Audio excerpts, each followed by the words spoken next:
Are we going to see consolidation in European banking? We thank you for mentioning that now. You of BlackRock are removed from there, and yet you've got your public service to your Switzerland. I want to be delicate here.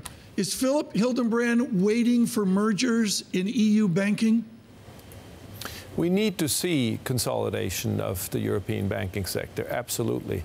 I think that's essential, particularly also with regard to what I mentioned before. I think ideally you would see European banks being able to focus much more at scale on the European market as opposed to, venturing out into usually unsuccessful adventures in the U.S.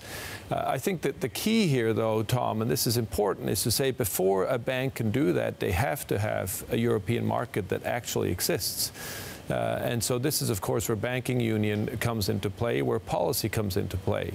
It is the responsibility of Europe's politician to create a market that will allow European banks or European financial institutions to operate at scale across the European market. What about consolidation in European asset managers? Has that activity changed at all compared to a year ago from where you're sitting?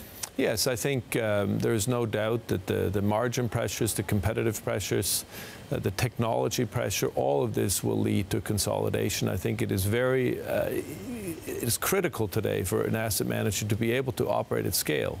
The same is true for banks. Think of the technology investments alone that are required today to really be at the forefront of your industry, whether it's asset management or banking. Those investments require an operating model at scale. Otherwise, it is simply too expensive. So yes, I would expect that life gets very difficult for small asset managers.